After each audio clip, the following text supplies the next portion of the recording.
Spinning Triangle, Essay Number 4. The AI Nightmare They Want. With Spinning Triangle as a series, I've been attempting to find some part of myself in terms of belief or habit and trying to understand that person better. I, like many other humans, change, and it is interesting to see how one can quickly become a foil to one's past self.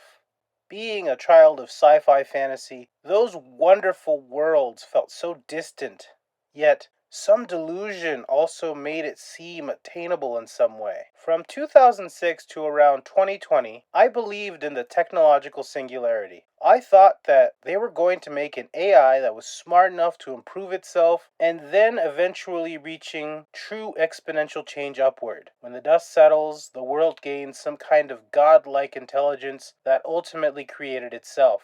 Could that happen? Sure. Is it likely to happen? You tell me when it gets to 2040 or whatever year they'll push it to. The reason I bring this subject up is that I felt that AI progress was a universal good, and I had often found myself in line with what many people have lovingly titled tech bros. I watched as these crypto NFT people came in and started all shouting about how this was going to be an important future as a part of their nightmarish schemes. So I want to go all the way to the end of their fantasies. Now, I should say this isn't about any specific person or anything they've said. This is more my imagining where they want this to go once we've cleared all the hurdles. This could be thought of as a minor departure from the spinning triangle formula thus far. So there we are, about to have a date night. A nice movie and perhaps a little wine. We sit on the couch next to each other in my cramped and ridiculously expensive apartment. I put on my headset to enter the virtual cinema. The room we're in doesn't feel as suffocating or expensive anymore, as we appreciate how everything looks so realistic inside that virtual space. We walk to the teller and they ask us what we would like to watch. Before I can make a suggestion, my brain is afraid of judgment. In this day and age, people who bring up human-made movies are usually pretentious, egotistical loners. So I smile and ask her to choose. We give the teller some of our hard-earned money because work still needs to happen for some reason, and take a seat even though we were already sitting. The movie is a soulless pastiche of a pastiche, going as far as pretending it's meta to appease audiences who miss the time when movies were more self-aware, fun, and willing to take the chance to be failures. They do the Wayne's World self-promotion gag, but worse. The story is technically cohesive, but not interesting in any capacity. It was a product to take my money, and take my money it has. I turn to my date, and they seem to think it's fine. I ask them to take their clothes off, and they comply because they're a program designed to make lonely people feel less lonely. It can talk about anything, and it knows what to do to titillate and entertain.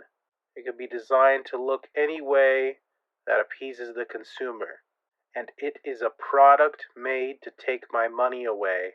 She may be a product that anyone can buy, but compared to that dark loneliness I used to experience, she takes me out of that place. I go to work the next day thanks to cars that could drive themselves. During my 15-minute commute, I scroll through some ad-fueled content with no humans on the other end. An infinite void of AI as far as the eye can see. Instead of freeing my time or making my life better, they're used for making the account of some dead man gain more funds by the second. Constant jokes and posts about some product under the veneer of quick entertainment. Now, I know I can't write well. I suppose that's one of the reasons that this series exists. But at the core of it, that's the AI nightmare they want. They want to keep the inequality and the soul crushing of now, but they want to have a bright, happy sheen of AI powered consumerism.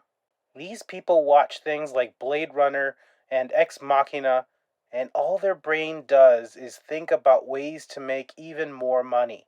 Lonely? Get an AI partner. Bored? Consume AI content that scratches you right in the lizard brain. Want more money? Give us your money and I'll share some of the profits with you. Think you're sick? Talk to my AI doctor. He's cheaper and doesn't need insurance. It goes on and on. At the end of it all, they want AI to serve AI and leave the human element in the trash. They want us to slave in some job that doesn't need to exist so we can give them our money so that their number goes up. All this recent revolution and push for change from the tech bros feels like Jurassic Park. They want something and are working to achieve it, regardless of if they should be trying to achieve it. The naive and beautiful idealism of youths trying to recreate the holodeck is replaced with a disgusting adult mentality based in money making and nothing else. No creativity, no freedom, only their number crawling ever upward. I have nothing against the AI tools as they stand now. There's some copyright issues, but someone smarter than I can talk about that.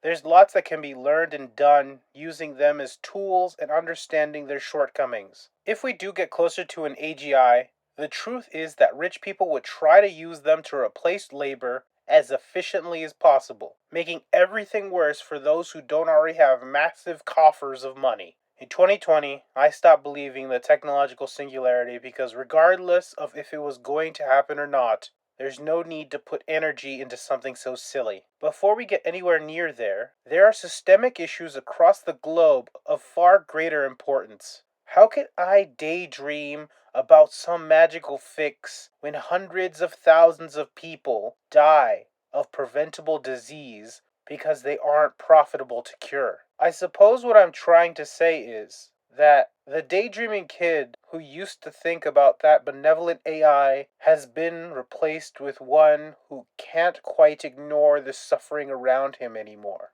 Looking towards the future, we should be the ones to improve things with our own hands, not let some entity tell us what to do. That's assuming it doesn't wipe us out, too.